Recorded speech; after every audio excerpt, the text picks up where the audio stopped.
Salve, salve, povo do YouTube, eu sou o jornalista Felipe Moura Brasil. Antes de chamar o meu convidado especial para a entrevista desse vídeo, lembro a todos vocês de se inscreverem aqui no meu canal de jornalismo independente.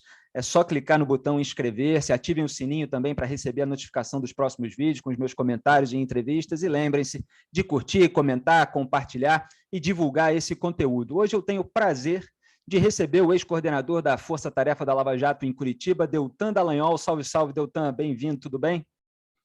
Felipe, uma alegria, uma honra estar aqui com você. Sou um admirador do teu trabalho, do teu jornalismo independente. E olá, todo mundo que te segue, todo mundo que acredita num Brasil melhor, que luta por mudança, por um Brasil com menos corrupção, com menos impunidade, um Brasil mais próspero para todos nós. É gostoso sempre estar debatendo assuntos relevantes para o país, ainda mais no teu canal, Felipe. Maravilha. E o senhor, só para registrar aqui, que muita gente tem dúvidas sobre Senado, Câmara dos Deputados, o senhor vai ser realmente candidato a deputado federal pelo Paraná, é isso? Essa é a tendência, Felipe. Eu sou pré-candidato a deputado federal pelo estado do Paraná, e a razão pela qual eu não busco um Senado é porque eu saí do Ministério Público com o objetivo de agregar, de somar, de fazer a diferença dentro dessa pauta pela qual tenho lutado há tantos anos, que é o combate à corrupção. E no meu estado, o candidato a senador que hoje ocupa a vaga e vai voltar a concorrer na próxima eleição ao Senado de novo é Álvaro Dias. E o Álvaro Dias, ele vota dentro da pauta anticorrupção de modo muito adequado, muito correto.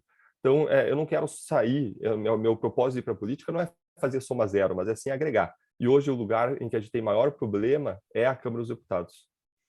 Agora, Deltan, eu queria entrar num assunto aqui que é quente do momento, já que a gente está fazendo essa entrevista na semana em que surgiu um relatório da Polícia Federal. Claro que não é qualquer núcleo da Polícia Federal, o Sérgio Moro saiu do governo Bolsonaro apontando ali a interferência na PF, é da delegada Denise Ribeiro, que foi mantida ali à frente de determinados inquéritos conduzidos pelo ministro do STF, Alexandre de Moraes. E ela viu o crime de violação de sigilo funcional por parte do presidente Jair Bolsonaro, quando ele divulgou dados e documentos de um inquérito ainda não concluído relativo a ataques ao Tribunal Superior Eleitoral.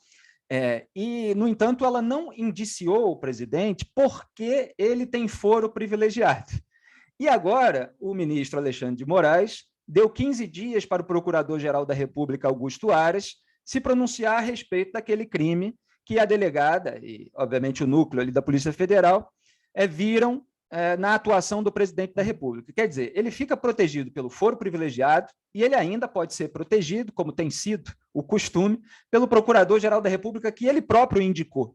Então, a gente fica com uma, não digo mais impressão, mas uma certeza de que o presidente pode fazer a barbaridade que quiser, que ele vai estar blindado. E eu digo isso porque o senhor é um defensor do fim do foro privilegiado, uma pauta que foi abandonada, inclusive, pelo governo Bolsonaro. Como é que o senhor vê esse xadrez que sempre beneficia os políticos? Felipe, você colocou dois problemas fundamentais nessa tua explicação. O primeiro problema é o foro privilegiado. Ele protege não só o presidente da República, mas ele protege 57 mil pessoas no país, mais de 57 mil pessoas. Foro privilegiado é um privilégio que não se justifica, não tem qualquer justificativa racional, senão estabelecer uma casta de aristocracia e proteger o núcleo político contra investigações e punições. Os casos de corrupção andam a passos de tartaruga no Supremo Tribunal Federal, as punições não saem.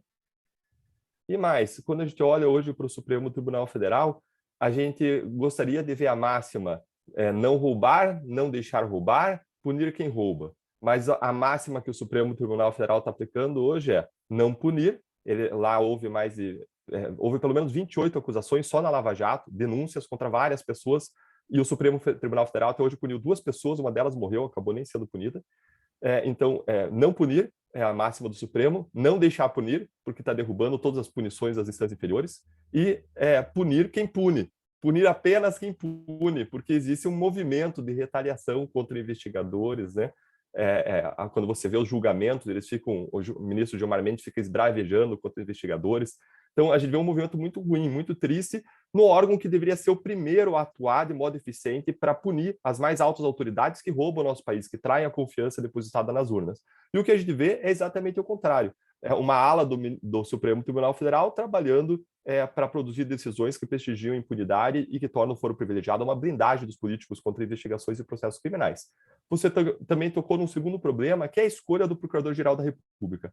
Eu sempre defendi que o Procurador-Geral da República seja escolhido de uma lista tríplice formulada pelo próprio Ministério Público. Por que isso? Para garantir um mínimo de independência, porque os pares, os procuradores da República, sabem quem é quem dentro do Ministério Público e eles elegem, eles votam nas pessoas que mais representam o ethos institucional, o ethos, o espírito institucional, o espírito de uma atuação firme contra a corrupção, contra o crime, uma atuação firme em defesa da sociedade. E o Procurador-Geral da República, Augusto Aras, nem colocou o nome dele, nem submeteu para votação lista tríplice, porque sabia que não seria eleito, porque ele não representa, ele sempre foi advogado, ele nunca foi, de fato, um procurador da República que atuava em grandes casos, ele não tem nenhuma atuação significativa na história, e aí ele foi escolhido a dedo, ele acabou com a Lava Jato.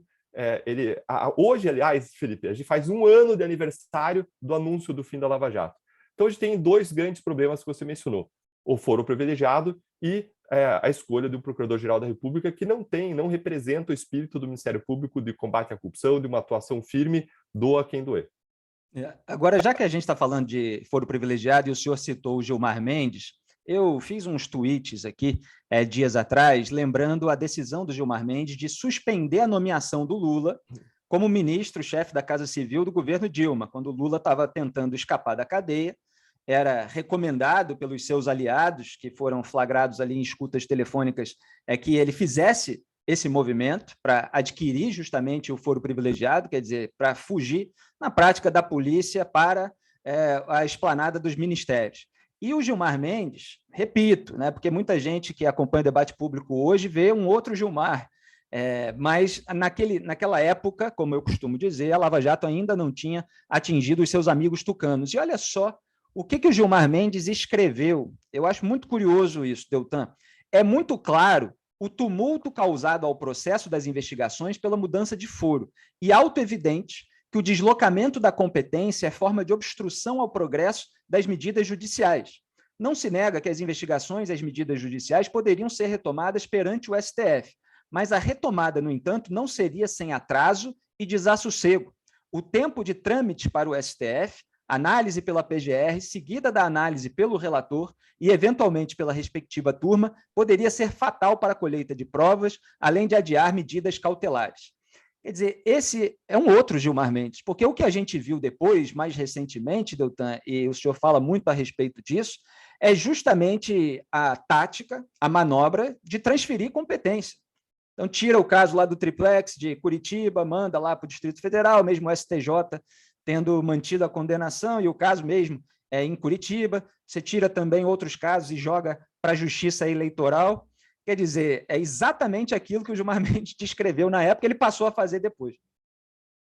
Exatamente, a gente vê uma mudança muito clara do ministro Gilmar Mendes, e não foi só nesse caso, não, Felipe. Se você pegar a decisão sobre a prisão em segunda instância, a possibilidade de prisão em segunda instância, e você for pegar a decisão lá de 2016, em que o Supremo Tribunal Federal permitiu a prisão em segunda instância, o ministro Gilmar Mendes, de modo muito inflamado, defendeu a possibilidade da prisão com uma necessidade para a justiça, para a punição, para a correção, para a efetividade do trabalho de toda a justiça. E aí, de repente, quando a Lava Jato atinge pessoas de todos os espectros partidários, se espalha de modo muito justo, correto, sobre todo mundo que praticou crime, não importa quem fosse, o Gilmar Mendes muda a posição em 2019. Tem uma análise de um juiz federal daqui do Paraná, ele publicou um artigo fazendo uma análise sobre as posições do Supremo Tribunal Federal em relação à prisão em segunda instância. Ele coloca o seguinte: olha, a questão da prisão em segunda instância é uma questão constitucional. E a Constituição é de 88. E desde 88 até 2009, o Supremo sempre permitiu a prisão em segunda instância, que é uma garantia mínima de efetividade da justiça no Brasil, em que a gente tem 4 instâncias e infinitos recursos. Sem prisão em segunda instância, a pessoa simplesmente não vai presa. Ela recorre de um sem fim ao longo de décadas e o caso prescreve. E até 2009, então, o Supremo permitiu. E por que o Supremo mudou em 2009? O que estava acontecendo? Foi num contexto do mensalão. O mensalão tinha casos que estavam sendo julgados no Supremo e casos foram desmembrados para instâncias inferiores. E aí existiam pessoas poderosas que corriam risco iminente de ser punidas e o Supremo muda o entendimento. Fala, não, agora a prisão só depois de julgar todos os recursos, todas as instâncias. Aí vem a Lava Jato. E a Lava Jato pega primeiro os partidos centrais ali da Petrobras, existe um grande apoio da sociedade, uma grande mobilização social, clamando por justiça, e o Supremo vai lá e decide que agora pode a prisão em segunda instância em 2016. E aí o que acontece? A Lava Jato se espalha, só a colaboração do Odebrecht atinge 415 políticos de 26 diferentes partidos, isso em 2017, um ano depois, ou seja, a Lava Jato se espalha de modo uniforme para todo o espectro partidário, e aí em 2019 o Supremo volta atrás de novo com a mudança de voto do ministro Gilmar Mendes e proíbe a prisão em segunda instância. E esse magistrado, fazendo uma análise que me pareceu a melhor análise dessas decisões, ele fala, olha, o que parece é que o Supremo está mudando aos ventos políticos. E agora, o pior de tudo isso é que a impossibilidade da prisão em segunda instância, ela não só acaba com a possibilidade concreta de justiça, e eu estou falando não só de casos como o caso dos grandes corruptos que saqueiam o nosso país, mas eu estou falando de casos como o caso essa semana, daquele congolês, do Moise. É um caso em que ele foi assassinado de modo cruel, de modo absolutamente injusto.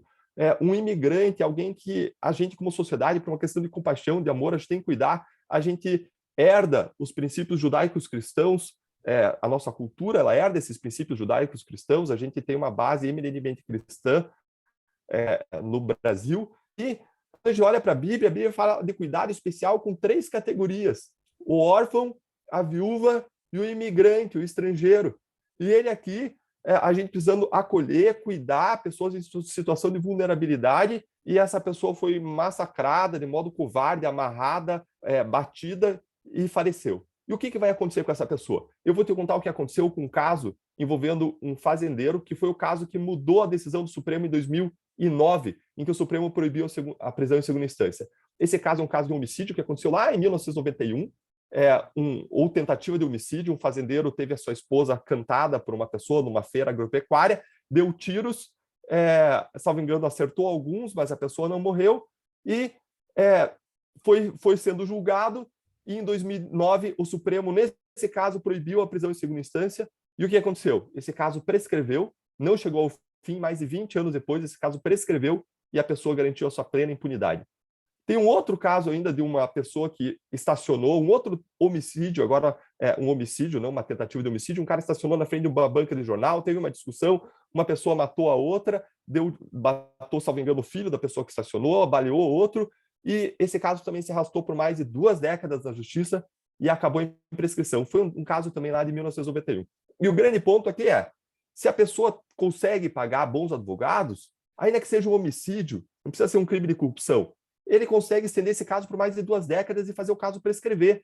Então, o que eu estou dizendo é que no caso do Moise, se aquelas pessoas tiverem bons advogados, eles vão conseguir fazer o caso prescrever. O ponto é, justiça não chega para os brasileiros, e a gente é punido 2 vezes. Quando o crime é praticado, a corrupção, o homicídio, a violência na porta da tua casa, e quando a justiça garante impunidade. E eu não estou falando de uma justiça barata, uma justiça caríssima, só que é uma justiça caríssima que não entrega. Nós temos a nossa justiça é absurda, a gente precisa de uma reforma no judiciário, a gente precisa mudar isso no Congresso Nacional, a gente precisa de prisão em segunda instância, a gente precisa de fim do foro privilegiado, e por isso tudo a gente precisa lutar. A gente tem que ser indignado, mas a gente tem que conhecer os assuntos. Eu fico muito contente, Felipe, quando você traz a discussão desses assuntos nas tuas redes, que tem um grande alcance, e fica aqui meu reconhecimento, porque a gente precisa que o brasileiro entenda os problemas para saber o que pedir, para buscar soluções para que a gente possa juntos promover essa transformação. Obrigado. E é importante lembrar que isso serve para todos os crimes, porque muitas vezes você tem pessoas que têm paixões políticas, e aí quando envolve o seu político de estimação, ou o seu bandido de estimação, aqui eu falo com todas as letras, aí ela passa a defender, aí ela acha que não vale a pena e tal, e depois está lá na rede social cobrando a punição, a responsabilização de algum criminoso que cometeu um crime bárbaro de comoção nacional. Então isso... Exato, Felipe, exato. Às vezes...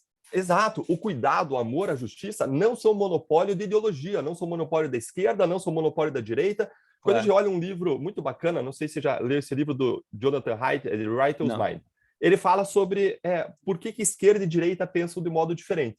E ele traça isso em cima de 6 princípios morais. Ele fala, olha, quando você faz pesquisas em cima de pessoas que estão mais à esquerda ou à direita, você vê uma distinção clara em relação aos princípios morais que as pessoas mais valorizam. E a esquerda valoriza mais princípios como o cuidado com as pessoas, como a justiça, e valoriza menos princípios como a autoridade, como o sagrado, e quando a gente fala do sagrado, a gente está falando mesmo da bandeira, do patriotismo. Sim. Então, a esquerda, ela valoriza mais o cuidado, a justiça, menos esses outros, e a direita, ela valoriza de modo mais ou menos igual todos aqueles 6 princípios morais que ele aborda. Ou seja, todo mundo preza por cuidado, só que a direita, ela tem um afeto, ou um cuidado maior, ou ela zela mais por alguns outros princípios morais que são mais negligenciados pela esquerda. Vamos dizer assim, o autor do livro, ele coloca aqui, o cardápio moral da direita, ele é mais amplo. Se fosse comparar com um gosto alimentar, a direita, ela tem um gosto alimentar mais variado do que a esquerda, mas ela não negligencia esses princípios de cuidado e de amor. E quando eu olho para o caso do Moisés, meu coração derrete, meu coração aperta, Felipe. É um absurdo o que aconteceu. Agora, tão absurdo, e é mais absurdo que esses caras podem não ser punidos se eles tiverem um bom advogado. Basta ter um bom advogado. Você não pode discriminar quem vai receber justiça e quem não vai pelo dinheiro que a pessoa tem, pela capacidade dela pagar um bom advogado.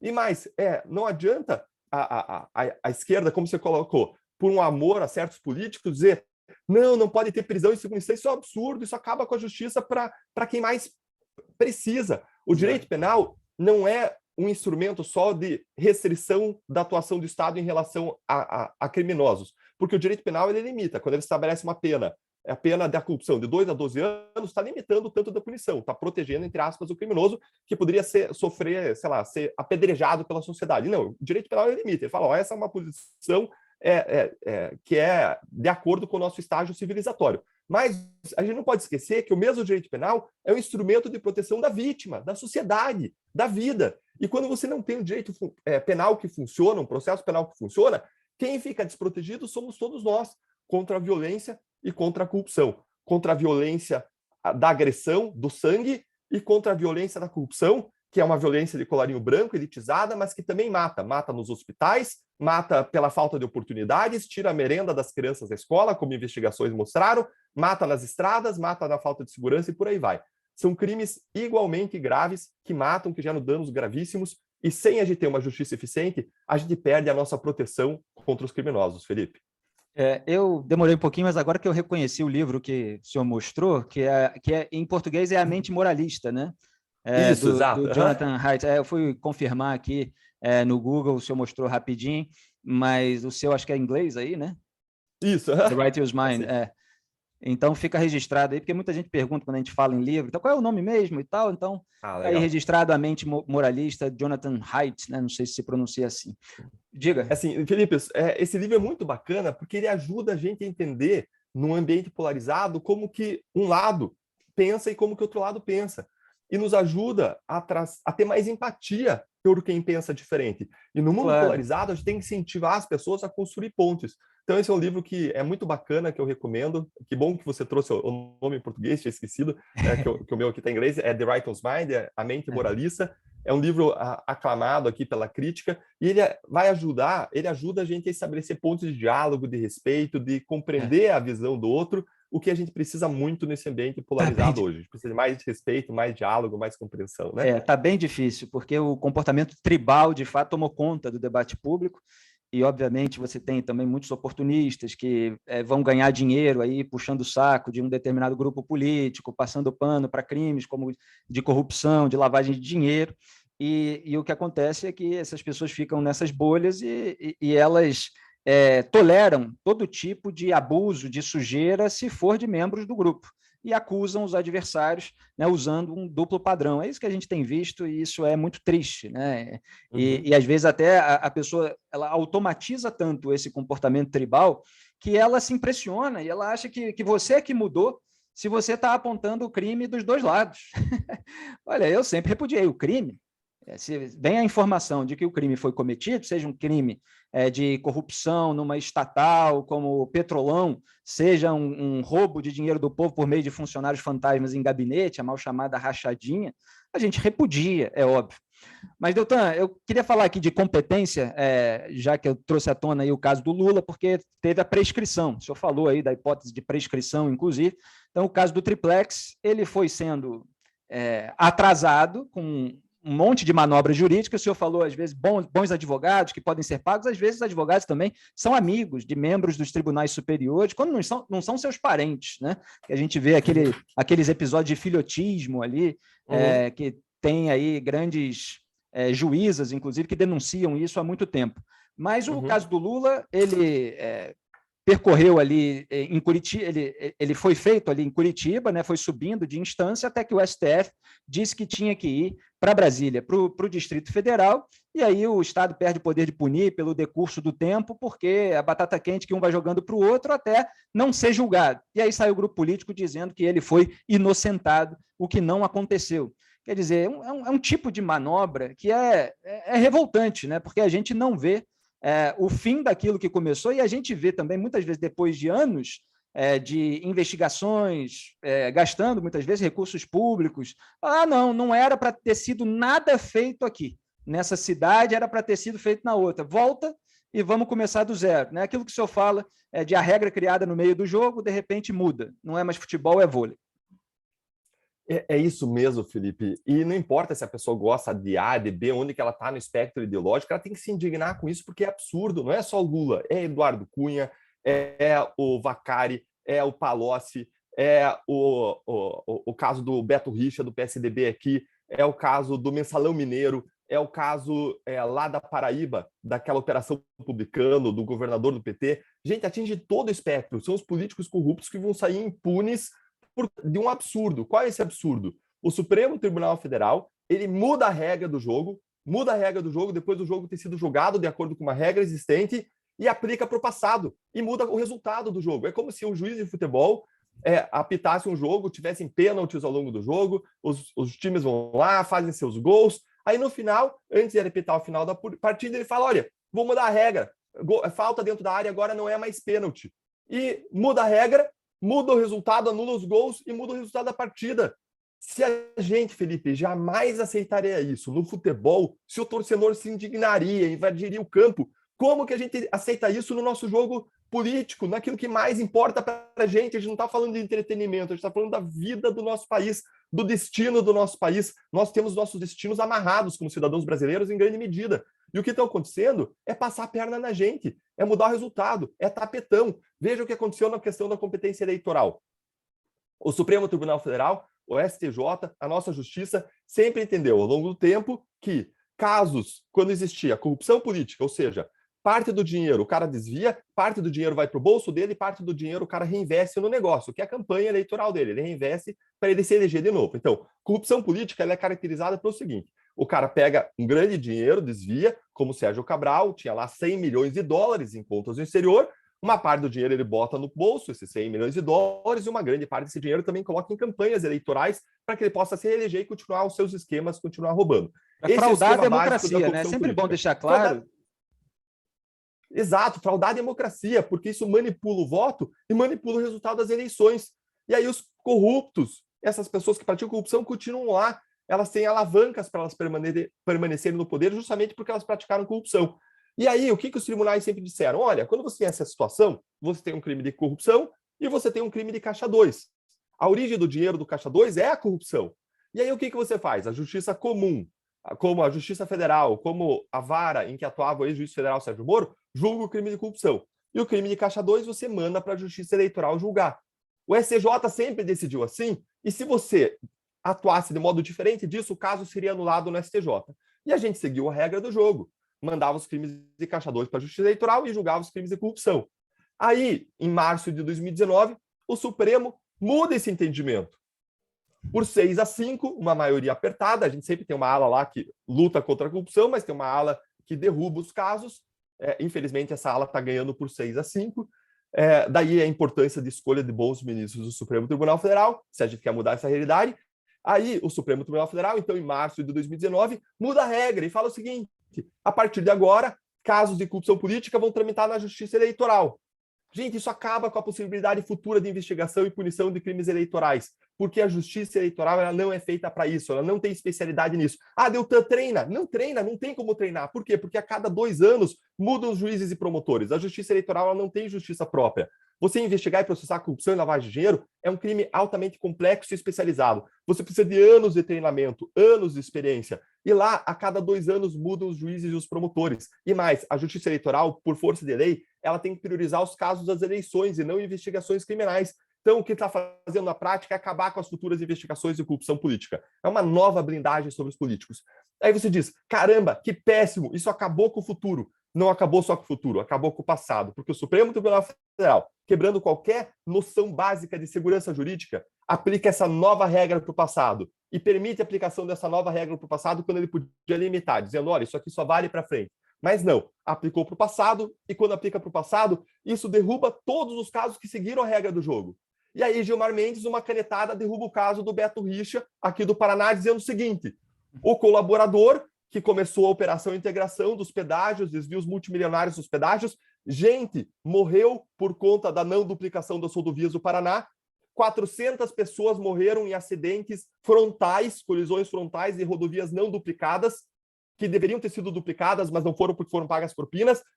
É corrupção com as mãos manchadas de sangue, corrupção com as mãos em que escorre sangue nas mãos da corrupção, comprovado aqui no Paraná, 400 colisões, 400 mortes em colisões frontais. Não estou falando das outras, teve 1.700 mortes. 400 em colisões frontais, colisões que não teriam acontecido se as pistas tivessem sido duplicadas.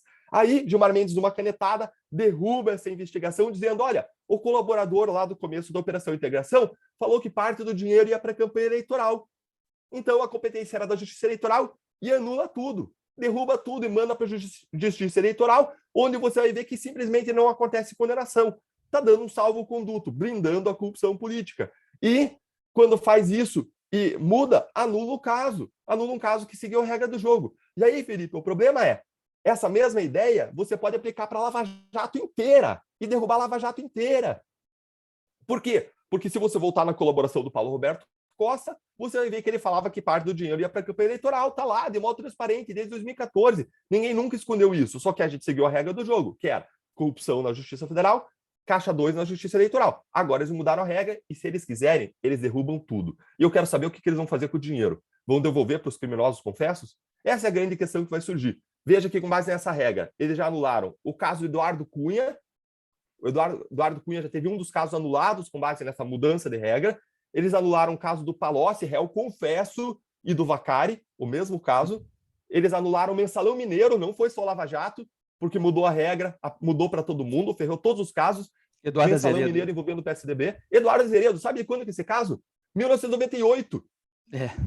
A gente está mais de 20 anos depois. Esse caso não foi acabou, com voto. Felipe. Foi com voto do Cássio Nunes Marques, na segunda turma, indicado pelo Jair Bolsonaro, que está votando junto com Gilmar Mendes e com Ricardo Lewandowski. Lembrando que Deltan falou aí do Beto Richa é do PSDB e o Gilmar Mendes foi indicado pelo governo do PSDB para o Supremo Tribunal Federal. E a gente vê muito isso, os ministros indicados pelo governo daquele partido protegendo os membros daquele partido, como Toffoli e Lewandowski protegem membros do PT, o que é muito ruim, um tribunal mais alta corte do país atuando de modo político e, claro, sempre alegando ali questões técnicas, mesmo que às vezes as questões técnicas não se sustentem e até num rompante saia uma frase como aquela do Lewandowski de podem ser ilícitas as provas, quando o ministro Luiz Roberto Barroso falou das mensagens roubadas da Lava Jato e aí ele usou aquilo como reforços argumentativos. O que o senhor achou disso? Em uma frase simples, o que o Supremo está fazendo é não punir, não deixar punir e buscar punir apenas quem pune. Ou seja, o Supremo não só não está fazendo o seu trabalho, nas 28 denúncias, acusações da Lava Jato lá oferecidas, ele não está punindo os réus, 2 foram punidos até hoje, 2 foram punidos e um deles morreu, de 28 acusações contra um número muito maior de pessoas, além de não fazer o seu trabalho, porque podia não fazer, mas não atrapalha. O Supremo, além de não fazer o seu trabalho, ele está derrubando as condenações das instâncias inferiores do jeito que eu expliquei aqui, mudando a regra do jogo e aplicando para trás. Se fosse no futebol, todo mundo ia falar tapetão. Guardadas as proporções, fazendo uma aplicação, o que está fazendo é o Supremo mudando a regra do jogo e aplicando para derrubar as condenações. E digamos que a gente refizesse aqueles casos, refizesse Mensalão Mineiro, não dá mais para refazer. Os promotores falaram, como é que pode? 20 anos depois o Supremo vem, muda a regra e anula o caso. Está tudo prescrito. Os próprios promotores de Minas Gerais reclamaram disso. E aí, você muda, varre esses casos, acaba com eles e você não consegue mais reproduzir esses casos e você não consegue mais punir as pessoas. Por quê? E ainda que a gente refizesse esses casos, ainda que não prescrevessem, Felipe, quem garante que daqui a 4 anos, 5 anos, 10 anos, o Supremo não vai mudar tudo de novo? Não vai mudar a regra do jogo de novo? Porque veja que essa é uma questão de entendimento, se fica na Justiça Federal ou na Justiça Eleitoral. E entendimentos mudam. A decisão foi por 6-5. Basta mudar um ministro que pode mudar a decisão. Aí você tramita todos esses casos na Justiça Eleitoral e o que acontece? Derruba de novo. Isso é o que aconteceu com o caso agora do Flávio Bolsonaro. O Supremo Tribunal Federal tinha um entendimento sobre foro privilegiado, mudou esse entendimento em 2018, aí os casos desceram para a primeira instância, aí ele remudou o entendimento, falou, não, veja bem, não é bem assim, se o cara é reeleito, se tem mandato cruzado, esse caso deve subir, aí anula de novo, e vai anulando, e vai anulando. E quem se beneficia com isso? Os criminosos, os corruptos, quem nos rouba. E a roubalheira corre solta. Eu sou indignado e tem que ser indignado. Se você não está indignado que nos assiste, você está errado. Raspa essa casca, não dá para se anestesiar. Ou você se consola dizendo, eu vou viver num país corrupto, eu não vou ter educação, segurança, proteção, ou você muda essa realidade, vamos lutar junto para mudar. Se você achava que era impossível punir corrupção, olha o que a Lava Jato fez o que todo mundo achava impossível. Isso mostra que a gente pode fazer mais, que é assim impossível mudar essa realidade. Se a gente foi capaz de botar criminosos na cadeia, que nunca tinha acontecido, recuperar bilhões, que nunca tinha acontecido, revelar o monstro da corrupção, a gente pode fazer mais, a gente pode fazer a diferença se a gente trabalhar em conjunto. E é isso que a gente precisa fazer. E a cada eleição, a cada 4 anos, a gente tem uma imensa janela de oportunidade. E eu não estou aqui defendendo o candidato A ou o candidato B, Felipe, eu estou aqui defendendo mudança. Colocar lá no Congresso pessoas comprometidas com o combate à corrupção para acabar com essa palhaçada de foro privilegiado, de prisão que nunca vem, estabelecer prisão em segunda instância, para tornar a corrupção um crime imprescritível, para pessoas lá no Congresso. A gente precisa colocar que tenham preparação política, que sentam a bunda na cadeira para estudar, que se vão tratar dos nossos principais problemas do país, conheçam quais são os problemas e quais são as soluções, e pessoas que defendam a democracia, o diálogo, a tolerância, o amor, o cuidado, um ambiente construtivo, e que não façam tomar lá da cá. Então, a sociedade tem, a cada 4 anos, a grande chance de mudar a nossa realidade, de fazer com que o Brasil do futuro se transforme num Brasil do presente. Agora, o senhor falou recentemente, usou até uma expressão que eu gosto, que é a demanda por integridade. O senhor realmente acredita que existe isso no Brasil? Porque muitas vezes a gente olha aí o cenário político e a gente percebe que há uma tolerância muito grande com a roubalheira, uma tolerância com o ladrão, Felipe, com a ladroagem. Tem tolerância lá no sistema político. Veja só que quem está lá quer continuar e quer voltar. Olha só, essas eleições vão ser as eleições do conflito entre o verdadeiramente novo e o velho. Olha quem está querendo voltar. Está querendo voltar Aécio, né? Cunha, Beto Richa, Delcídio do Amaral, Jucá, Vacareza, Lula com Alckmin. Essa dobradinha vai ser incrível, né? Porque os dois com acusações muito fortes, provas muito fortes divulgadas pela imprensa por corrupção. O caso do Alckmin, ele teve aí a denúncia recebida na vara eleitoral, na zona eleitoral, em 2021, por conta de 12 milhões que teriam sido pagos de propinas pela Odebrecht. Então, e o sistema aceita. Lá para eles é tudo normal, mas para o brasileiro não é normal. Veja que 80% dos brasileiros querem a continuidade da Lava Jato e do combate à corrupção. Isso em 3 pesquisas aí, desde o começo de 2021, quando a Lava Jato já estava acabando. Vamos lembrar que faz 1 ano que foi anunciado o fim da Lava Jato. Esse dia é um dia histórico. A gente tem que lembrar, a gente não pode deixar de esquecer. Acabou porque acabaram as investigações? Não. Tinha 200 procedimentos investigatórios criminais do Ministério Público e mais 200 inquéritos. E o Procurador-Geral da República acabou com a força-tarefa, um modelo que dava resultado, que tinha sucesso. E acabou. Por quê? Porque o sistema está mudando. Existe uma reação do sistema político, existe um ambiente altamente desfavorável às investigações de corrupção, o sistema está se autoprotegendo e é o sistema que aceita a continuidade no poder dessas pessoas como algo normal. Mas o brasileiro, em geral, ele não quer isso. O brasileiro, de novo, as pesquisas mostram que 80%, Felipe, veja que é uma unanimidade muito difícil de alcançar em qualquer assunto. 80% dos brasileiros apoiam a Lava Jato e o combate à corrupção.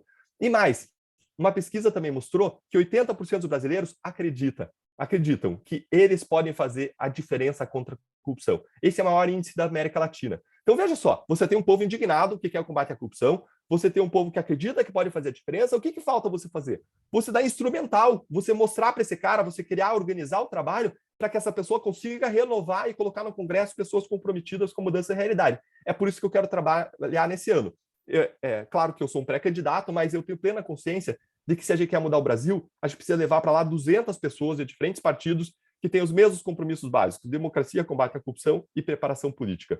E é por isso que eu vou lutar. E colocar mais um dado aqui para, às vezes, mudar e fazer um curto-circuito aí em quem está pensando assim, mas o brasileiro é corrupto, é um problema cultural. Não, não é. Quando você olha para a base da pirâmide social brasileira, você olha para pesquisas como o Barômetro da Corrupção, da Transparência Internacional, o brasileiro é o segundo ou terceiro, a depender do ano da pesquisa, segundo ou terceiro povo mais honesto da América Latina. O que eu quero dizer com isso é que, se você foi fazer uma ligação de água e esgoto na tua casa, eu duvido que te pediram propina. Se você foi fazer uma ligação de energia elétrica, eu duvido que te pediram propina. Se você foi tomar vacina contra a Covid, eu duvido que te pediram propina. Se você foi lá no SUS fazer um atendimento, se você foi matricular alguém numa escola pública, se você foi a um serviço de bombeiros, é muito improvável que tenham te pedido propina. Na base da pirâmide social, não é onde mora o problema. O nosso problema mora na cúpula, mora no ápice. O mau exemplo no Brasil vem de cima. As pesquisas mostram que o nosso tipo de corrupção, o que diferencia os países, não é só a quantidade de corrupção, mas é o tipo de corrupção. O tipo de corrupção brasileira é o tipo de corrupção de capitalismo de compadrio. Tem gente que chama de capitalismo de cartel de elites. O Michael Johnson, autor americano. Várias pessoas chamam de capitalismo de compadrio. O que isso significa? Que parte das elites econômica e política, especialmente você vê aí os políticos, hoje, né, se associam para roubar o país, para saquear, para uma cultura de rentismo, de tirar valores, uma cultura de privilégios. E quando você olha o que aconteceu ao longo dos últimos anos, depois que a Lava Jato veio, atuou e fechou as portas, em grande medida, da corrupção, o que eles fizeram? Eles mudaram o poder de escolher quem vai continuar se elegendo, tiraram das mãos do Joesley Batista e de Marcelo Lebrecht e colocaram nas mãos dos dirigentes partidários, de Valdemar da Costa Neto, de Paulinho da Força, de Gilberto Kassab, todas as pessoas contra as quais existiam condenações ou acusações de corrupção para ficar nesses. Mas é um sistema altamente corrupto e que tende a se perpetuar se o brasileiro não tomar esses problemas nas mãos e disser, eu vou mudar essa realidade. Agora, Deltan, o senhor falou de 80% que defendem a Lava Jato, mas quem é líder e vice-líder na corrida presidencial nesse momento, nós estamos fazendo essa entrevista no começo de fevereiro de 2022, é Lula e é Jair Bolsonaro, com o Sérgio Moro ali em terceiro em diversas pesquisas. Então, você tem nas lideranças dois grupos políticos que sabotam o combate à corrupção. Aliás, o vídeo anterior desse canal, 15 casos de bolsolulismo, e eu listei ali várias medidas que lulistas e bolsonaristas atuaram juntos para que fosse adiante. Então, tem uma dissonância aí em relação a esse desejo e em relação à intenção de voto, pelo menos nesse momento. E aí, talvez, exista um problema de comunicação, de você conseguir chegar no João, na Maria, como o pessoal diz, principalmente se referindo ali às classes C, D, E, aquele pessoal que está mais preocupado com uma questão local, e muitas vezes o parlamentar, que já tem uma estrutura partidária, uma capilaridade, ele vai lá e oferece, ele faz um bonito ali no seu reduto eleitoral, e ele acaba engambelando muita gente no Brasil assim. Como desfazer essa desconexão? Porque eu acho que o senhor acredita que existe a demanda por integridade, mas parece que tem um ruído aí no caminho. Tem sim, Felipe. Eu vou reforçar o problema e aí eu vou conversar com você sobre reflexões sobre como que a gente pode mudar essa realidade. Reforçar o problema que você trouxe. Olha só, existe um desmonte tal do combate à corrupção, e é um desmonte que estão envolvidos tantos setores da política, que nesse ano de 2021 agora, tá? Nesse último ano, foi o ano com o menor número de prisões por corrupção dos últimos 14 anos. Esse é um dado recente que foi divulgado agora. Foi o ano com o menor número de prisões de 14 anos. Por que a corrupção acabou? Não, não acabou. Os esquemas continuam os mesmos. Por quê? Porque enquanto você não mudar esse sistema de impunidade, enquanto você não mudar os incentivos que existem no sistema político, campanhas caríssimas, você vai continuar tendo desvio de dinheiro público. As raízes da corrupção sistêmica ainda não foram atacadas. A gente precisa de mudanças mais amplas se a gente quer mudar essa realidade. Veja que a gente viu, teve um exemplo aí no Covid, dos covidões, e uma grande oportunidade de desvio dos recursos públicos em razão da emergência do estado do Covid nas secretarias de saúde espalhadas por todo o país. Então, existe um problema de corrupção, existe um problema de combate à corrupção, e esse problema da corrupção foi retratado também na pesquisa divulgada agora, recentemente, nessa última semana, 2 semanas, pela Transparência Internacional, que mostrou que o lugar do Brasil no ranking de honestidade é para baixo da posição número 90. A gente teve nota 38, da nota 0 a 100 de honestidade, nesse ranking da Transparência Internacional, nossa nota foi 38. Nossa nota é vergonhosa, nossa média de combate à corrupção, aí, nossa média de percepção de honestidade ou de corrupção, nossa média é pior do que a média mundial, é pior do que os países da América Latina e é muito pior do que a dos países ricos. E é muito pior do que os países ricos porque combate à corrupção e prosperidade econômica e social estão em grande medida correlacionadas. Países com pouca corrupção têm altos índices de desenvolvimento econômico e social e o inverso é verdadeiro. Então, a gente tem esse problema a ponto de a OCDE, que é a Organização para a Cooperação e Desenvolvimento Econômico, em que o Brasil quer entrar, pode barrar o Brasil de entrar na OCDE, nesse clube dos países ricos, por conta do problema do combate à corrupção e do problema ambiental. Mas eu vou focar aqui no problema do combate à corrupção. A OCDE criou, pela primeira vez, ou uma das únicas vezes, uma comissão para acompanhar o Brasil em razão dos retrocessos, em razão do fim da prisão em segunda instância, em razão da decisão da Justiça Eleitoral, em razão das decisões do Supremo Tribunal Federal e das medidas do Congresso Nacional, como lei de abuso de autoridade, destruição da lei de improbidade, que minam, que acabam, que desmontam o combate à corrupção. Então, a gente tem, sim, um problema imenso. A gente tem, sim, uma dissonância entre o que a sociedade quer, segundo as pesquisas apontam, e o que quem está lá na política, essa velha política, implementa, faz. E veja que alguns têm um discurso de combate à corrupção, mas, meu amigo, os seus discursos não correspondem aos fatos. Até Sérgio Cabral criticava a corrupção antes dele ser pego, e depois ele se tornou confesso. O que o brasileiro tem que fazer é ele perceber que tem uma diferença entre discurso e ações. Ele tem que julgar as pessoas pelas ações, o que a pessoa fez e não fez em relação ao combate à corrupção, o que ela fez e não fez para impedir que novos desvios aconteçam. Quais são as ações que ela está praticando? Foram passadas leis, medidas, tem campanhas de marketing em favor da integridade, se ele está no executivo, enfim, tem tanta coisa que pode ser feita contra a corrupção, para diminuir os níveis de corrupção. A questão é, esses governantes, esses políticos, esses congressistas, eles estão ou não fazendo essa realidade? O que eu acho que precisa hoje, Felipe, eu acho que realmente a gente precisa chegar não só nas classes A, B, nas classes C, D, E, a gente precisa levar informação, conscientização, por isso, de novo, é tão importante um programa como esse, o seu, a gente precisa levar informação para que a pessoa não só seja indignada como ela é, mas que ela possa construir uma ponte entre a indignação e a transformação, e é uma ponte que passa pelo conhecimento. Eu sempre tenho levado conteúdos gratuitos com esse objetivo nas redes sociais. Eu lancei um curso também para quem quer se aprofundar em ambiente de sala de aula, quer conhecer esse assunto. Eu lancei um curso como professor no final do ano passado, está lá disponível na minha página. É o curso Entenda a Corrupção, um curso para cidadãos que querem mudança. Se você quer conhecer no ambiente de sala de aula, com materiais de apoio, esse problema da corrupção, para melhor lutar e influenciar as pessoas ao teu redor para a transformação, tem essa opção também. Mas eu sempre vou estar levando conteúdos gratuitos nas redes sociais, porque essa é a minha causa, é isso que eu acredito, a gente precisa mudar essa realidade. E a gente precisa chegar nessas pessoas realmente, Felipe. Existe também o fato de que alguns pesquisadores mostram que o eleitor ele não toma só em conta uma pauta para votar, ele toma em conta outras pautas, isso é plenamente legítimo. Então o eleitor não vai tomar em conta só a pauta anticorrupção, não vai tomar em conta só mensalão, lava-jato, os grandes escândalos, a roubalheira, mas ele vai tomar em conta também a prosperidade econômica. E existe um discurso do candidato do PT, o ex-presidente Lula, de que o brasileiro era feliz na época dele. Agora, vamos olhar o que aconteceu. A gente teve um boom de commodities na década de 2000. É como se o Brasil tivesse ganho um bilhete premiado na loteria. E quem ganha bilhete premiado na loteria, tem estudos que mostram que algumas pessoas prosperam, mas muita gente gasta tudo e volta para a penúria.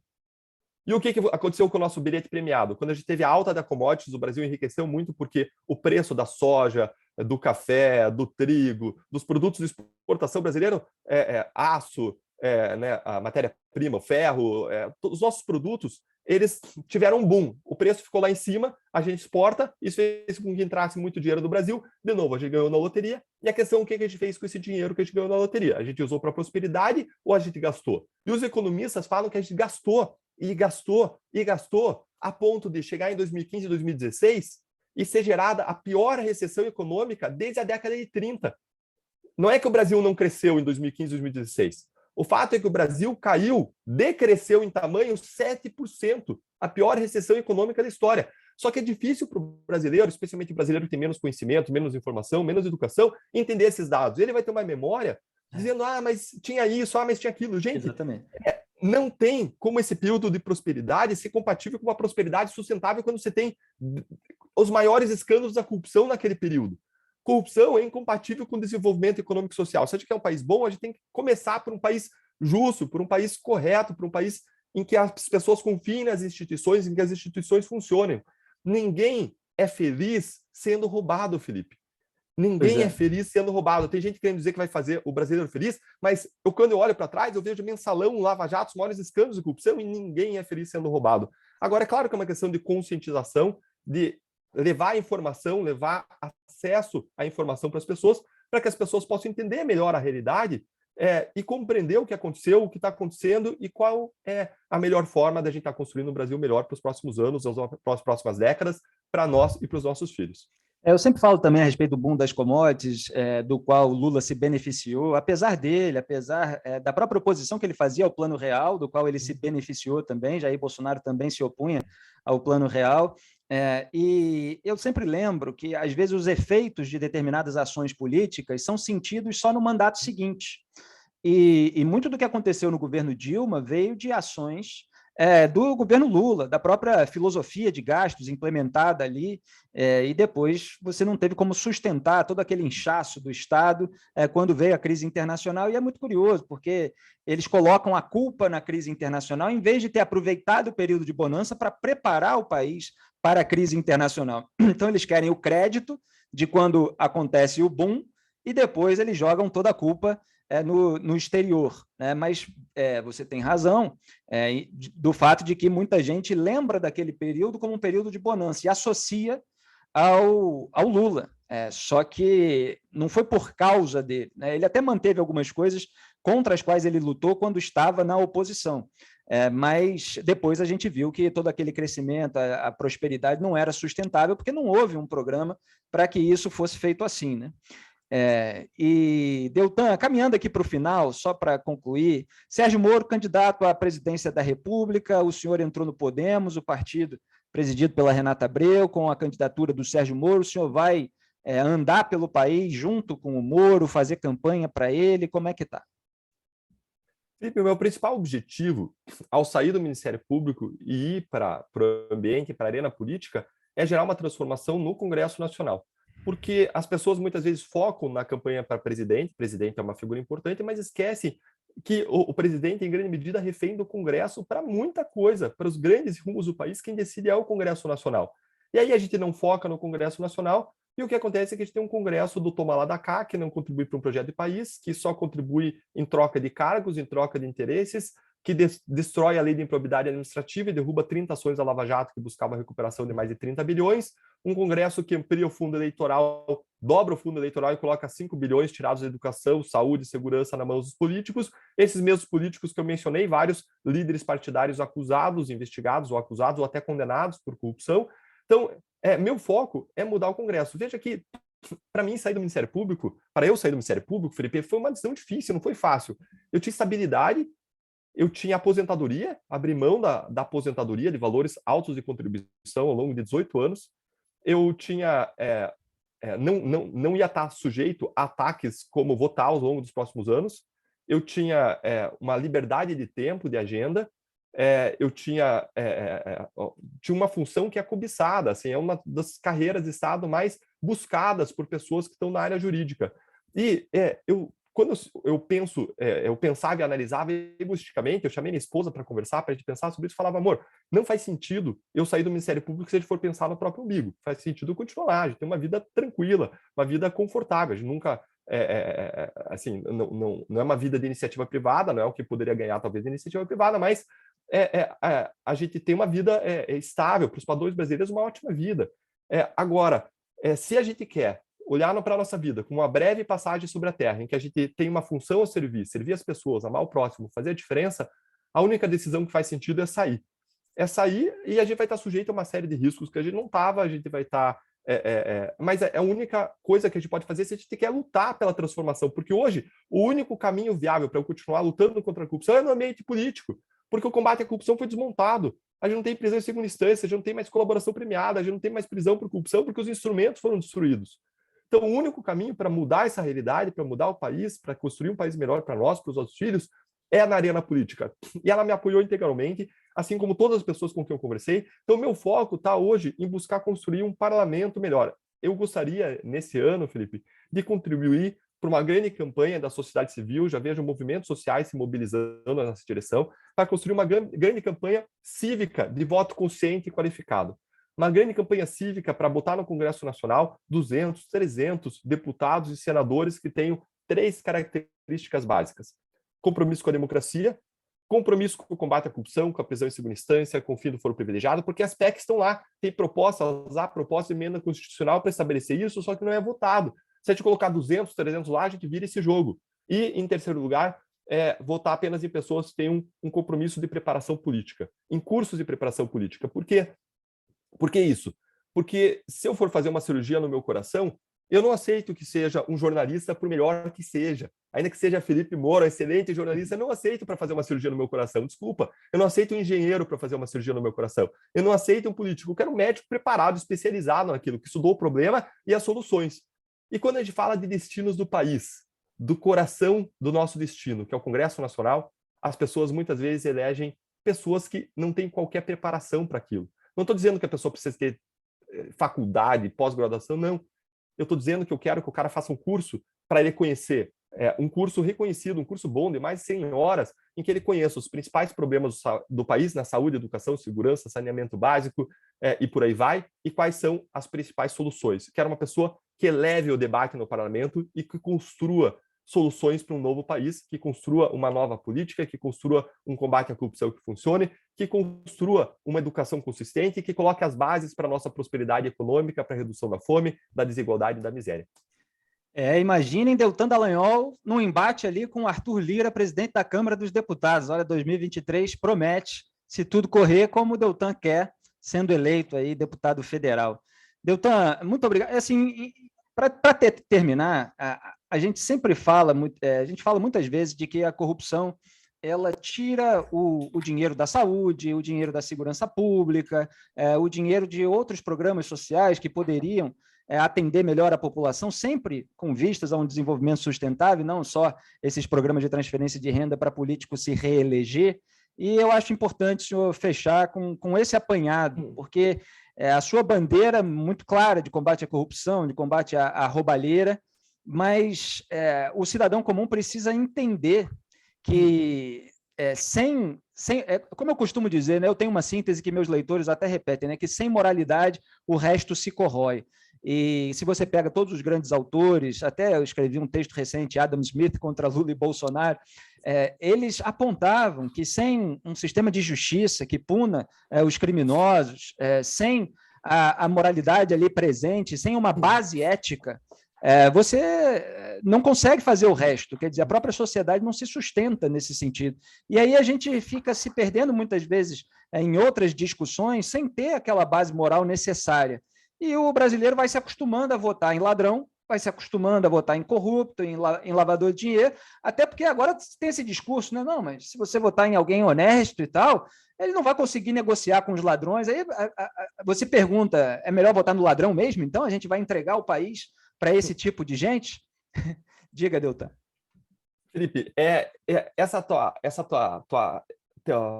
mensagem, ela vai no ponto. Sem moralidade, o resto se corrompe.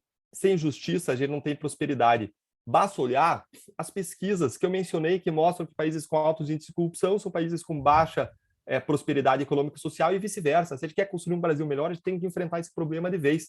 Isso tem uma base filosófica, isso tem por base nas pesquisas, mas como a gente fala muitas vezes com pessoas que estão no Brasil, que têm uma fé cristã, eu queria trazer que isso está até mesmo na Bíblia, Felipe. Eu estava olhando a Bíblia e estava vendo como justiça e prosperidade estão vinculadas na Bíblia o tempo todo. Exato. Você vê lá em Deuteronômio 8:1, ele fala o seguinte: se você obedeçam a lei para prosperar.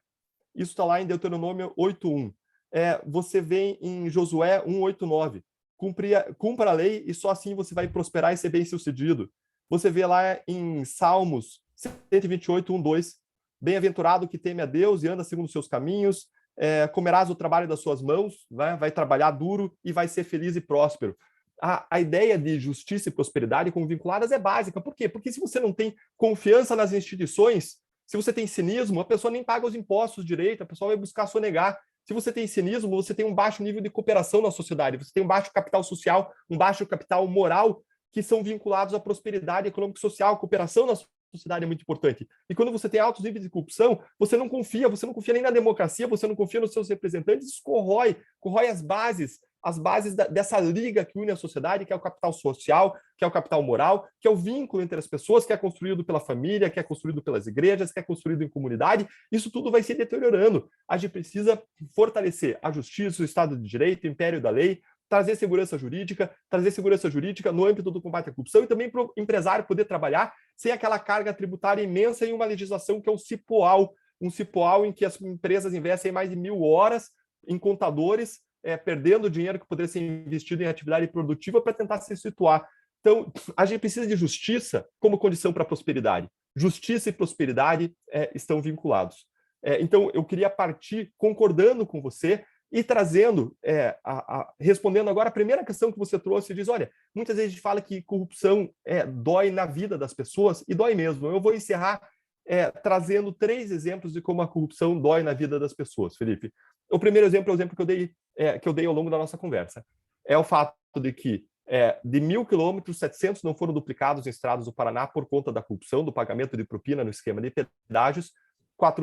Houve 1.700 mortes, 400 em colisões frontais em trechos que deveriam ter sido duplicados e não foram. Eu tive 3 primos meus que morreram em acidentes em estradas no Paraná. Isso me dá uma ideia da dor, do sofrimento e do luto das famílias que perderam, dessas 400 famílias, que perderam o pai, a mãe e os filhos nas estradas paranaenses por conta diretamente da corrupção. Uma investigação em São Paulo mostrou que 1,6 bilhão de reais de um cartel que pagava propina, que corrompia, 1 bilhão de reais, 1 bilhão e 600 milhões de reais foram desviados da educação e da merenda escolar. E aquela reportagem mostrou que aquelas crianças na escola estavam comendo biscoito e estavam tomando leite aguado. Biscoito e leite aguado. A corrupção tira a comida, tira a merenda escolar, tira a educação, tira a escola das nossas crianças. Ligação direta, clara e imediata. Terceiro exemplo que eu quero mencionar. O ex-governador do Rio de Janeiro, Sérgio Cabral, disse na sua colaboração com a Justiça, nas suas confissões, que eles recebiam propina 5% dos contratos de saúde.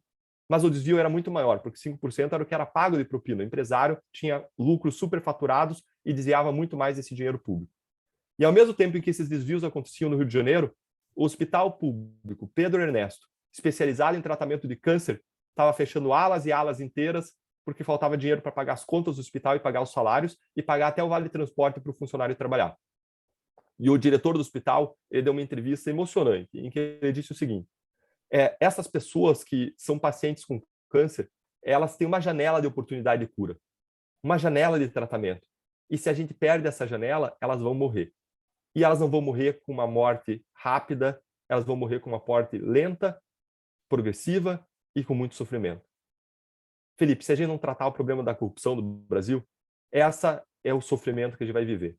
O Brasil vai ter uma história lenta, progressiva, e de dor progressiva e de muito sofrimento. Esse é um problema que a gente tem que atacar, que a gente tem que resolver. Quer algo mais justo do que colocar leite integral e comida de verdade para as crianças na escola? Quer algo mais justo do que segurança no transporte das pessoas nas estradas e nas ruas? Que é algo mais justo do que você dar educação, dar hospital, dar tratamento para quem mais precisa, prolongando a vida das pessoas e garantindo a vida das pessoas? É por isso que a gente precisa lutar. E é isso que a gente precisa mudar. Eu sei que existem muitos outros problemas no Brasil. A corrupção não monopoliza os problemas do Brasil, mas a corrupção é sim um problema central e que nós, como brasileiros, precisamos enfrentar. Eu lembro a todos vocês, espectadores, de se inscreverem aqui no meu canal de jornalismo independente no YouTube, de acompanharem também a minha coluna e de interagirem aí, curtindo, comentando, compartilhando e divulgando esse conteúdo para que essas mensagens cheguem aos brasileiros. Deltan Dallagnol, ex-coordenador da Força Tarefa da Lava Jato em Curitiba e pré-candidato a deputado federal, muitíssimo obrigado pela sua participação. Felipe, eu que agradeço, uma honra imensa, um privilégio estar aqui conversando com você, uma pessoa que debate os problemas com profundidade, com independência, uma honra estar conversando com os seus seguidores, com o público que te segue, com os seus espectadores. Um grande abraço a você, siga fazendo esse lindo trabalho, um grande abraço a todo mundo que te segue, te assiste. E se alguém está assistindo isso porque me segue, siga o Felipe, vale a pena, é uma pessoa excepcional que acrescenta muito. Um grande abraço a todo mundo. Até lá. Obrigado, Deltan. Tchau, um abração.